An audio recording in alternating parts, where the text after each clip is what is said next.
Olá, pessoal. Hoje nós vamos continuar falando sobre classificação biológica das espécies.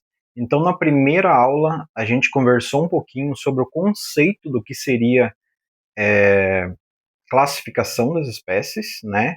Fiz uma analogia com o guarda-roupa para vocês, a importância, por exemplo, da classificação, né, de organizar as espécies em grupos para facilitar o estudo, né, da biologia, o estudo das espécies, e daí a gente começou falando um pouquinho sobre a história, de que a classificação das espécies, elas basicamente começaram e foram, a primeira proposta de classificação foi proposto lá por Aristóteles, né, cerca de 300 ali antes de Cristo.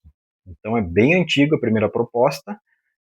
Depois falamos do Teofrasto e seguimos aí até basicamente falar do Linneu e da descoberta dos primeiros microscópios.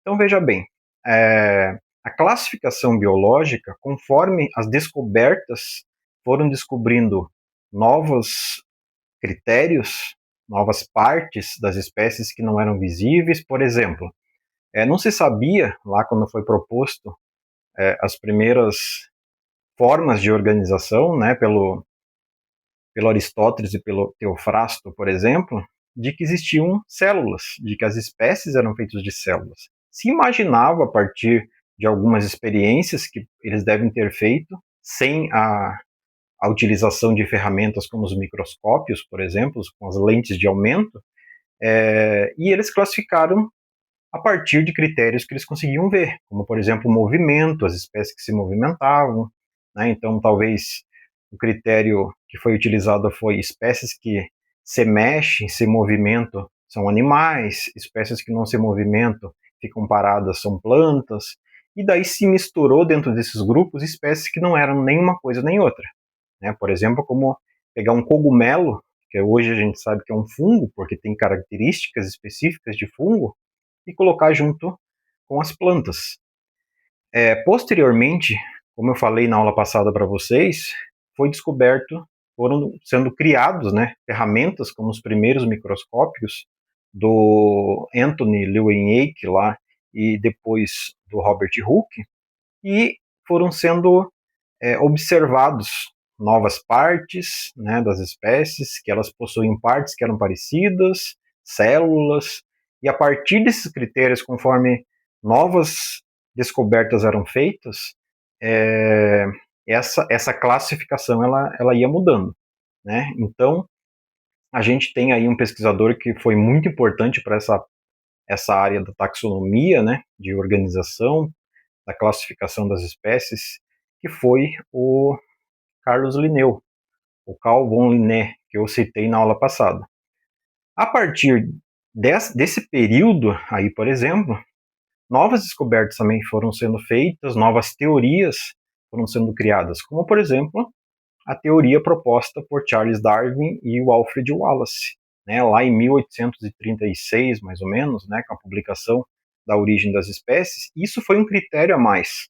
Então, algumas teorias fizeram com que isso fosse colocada junto com os critérios anteriores para talvez reformular aí a classificação das espécies e como que se organizava e se organiza até hoje as espécies na natureza. Então, a partir dessa nova teoria, né, teoria de origem da origem das espécies, lá do Charles Darwin, novas propostas foram sendo feitas. Então, por exemplo, lá em 1866, o Ernest Haeckel, por exemplo, ele propôs um novo reino, que ainda não tinha sido proposto.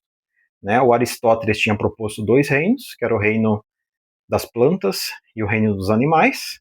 Né? O Carlos Linneu propôs, então, o reino Animalia, baseado principalmente na descoberta das células, e o reino das plantas, baseado também na forma de alimentação ali, né, que a gente viu, propôs as características taxonômicas ali, criou o sistema de reino, classe, ordem, né, e o Ernest Haeckel, lá em 1866, propôs o reino protista, que basicamente incluía aí os organismos unicelulares, aqueles que eram compostos de apenas uma célula, certo? Posteriormente, em 1932, foi descoberto um primeiro microscópio eletrônico. Para quem ainda não sabe exatamente como é que funciona, né, a gente tem um microscópio óptico, que ele tem ali uma capacidade de ampliação através da combinação de lentes, né, de cerca ali de 1.000, 1.200 vezes, enquanto que o microscópio eletrônico, ele pode aumentar ali até 100.000 vezes. Então você veja bem, características que normalmente você não consegue ver em um microscópio óptico, você consegue ver essas características em microscópio eletrônico.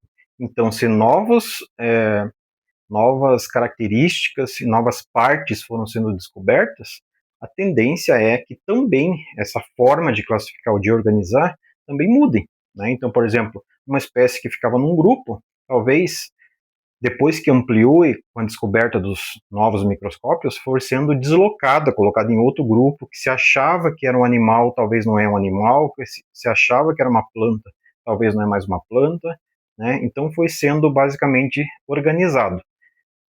Levando novamente para aquela analogia que eu fiz lá no início da aula passada, né, no primeiro vídeo aí de classificação. Imagina que você tem o teu, o teu guarda-roupa e em algum momento você fica olhando lá as tuas roupas, né, que estão organizadas, vamos supor, pelo critério de cores. Né? Você colocou lá as roupas azuis, por exemplo, todas juntas, as vermelhas, as brancas, e aí você ficou olhando de vez em quando e falou assim, mas esse critério acho que não é muito bom. Eu acho que eu vou pegar todas as camisetas e vou colocar todas juntas. Todas as cores numa pilha só. Né? As meias, por exemplo, eu vou organizar por tamanho. Então tem meias que são pequenas, eu coloco do lado. As meias um pouco maiores, eu coloco um pouco do outro lado. Né? Às vezes o guarda-roupa não é só teu. Às vezes você divide o guarda-roupa com teu irmão, ou divide com uma outra pessoa.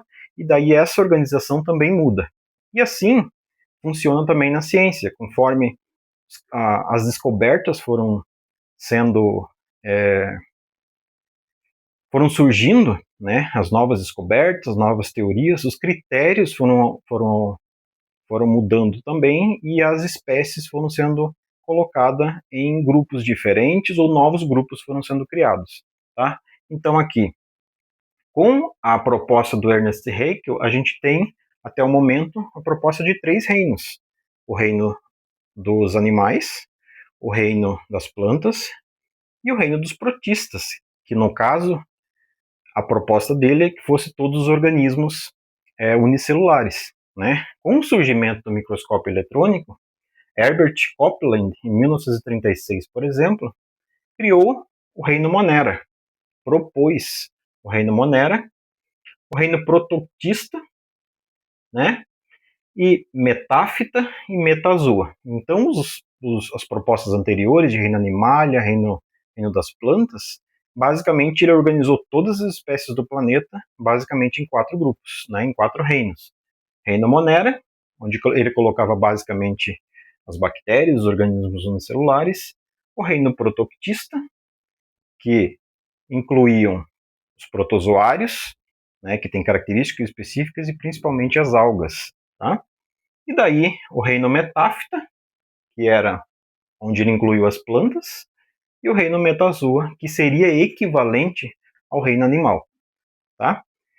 Posteriormente, 2 pesquisadoras, né, em 1982, a Margulis e a Karlene Schwartz, propuseram uma divisão, né, uma subdivisão aí dentro do reino Monera, que normalmente era o reino onde se colocavam as bactérias.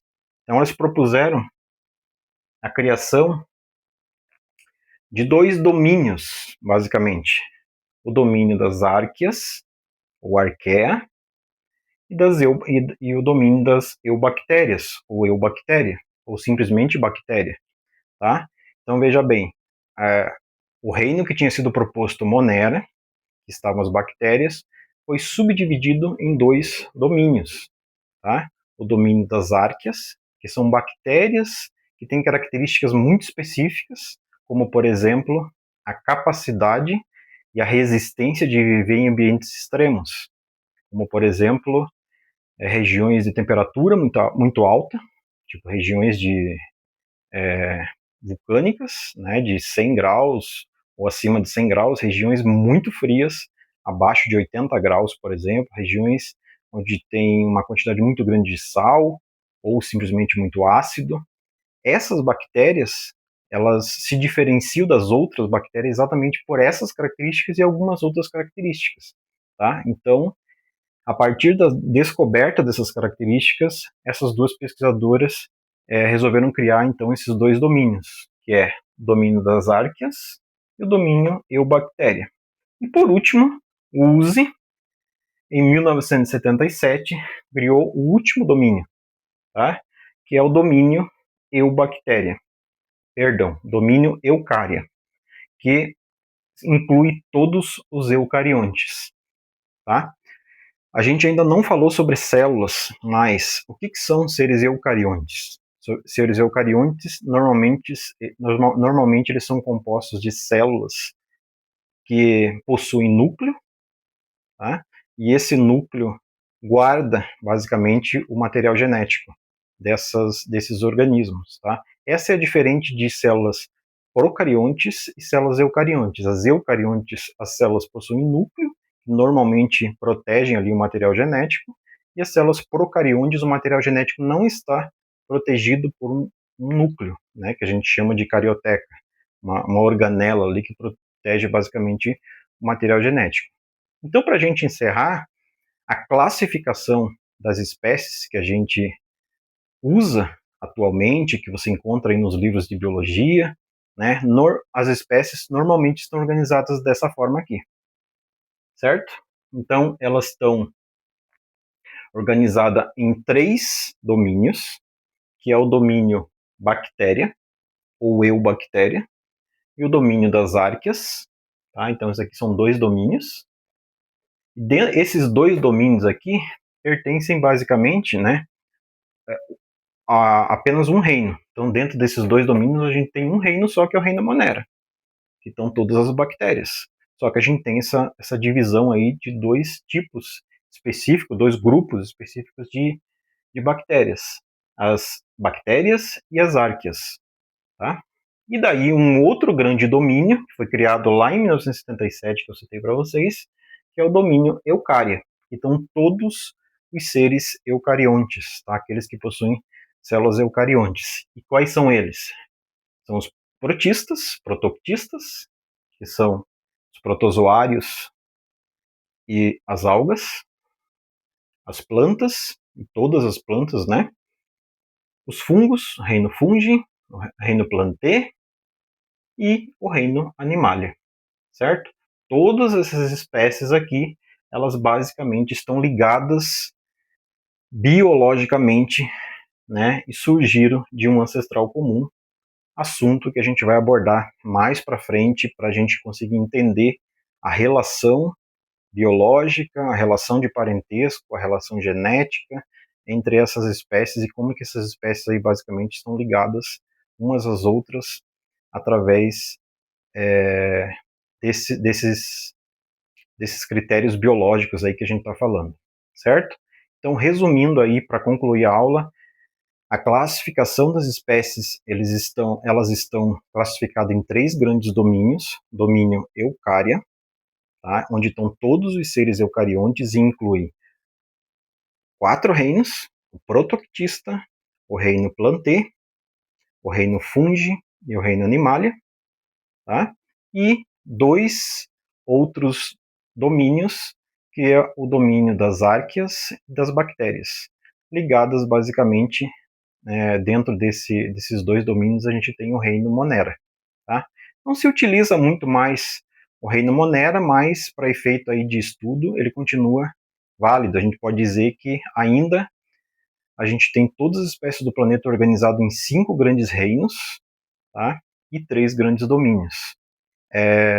Existe um grupo de seres que a maioria dos cientistas não considera um ser vivo, e a gente vai falar dele mais para frente, que são os vírus. Eles não estão incluídos em nenhum desses 5 grandes reinos aqui, nem dos 3 grandes domínios. Beleza, pessoal? Então, com essa aula a gente encerra o assunto de classificação biológica, e nas próximas aulas a gente vai falar sobre células, né? Já que a gente, em alguns momentos aqui, a gente citou as células como critério aí para a organização das espécies. Um abraço a todos e até a próxima aula.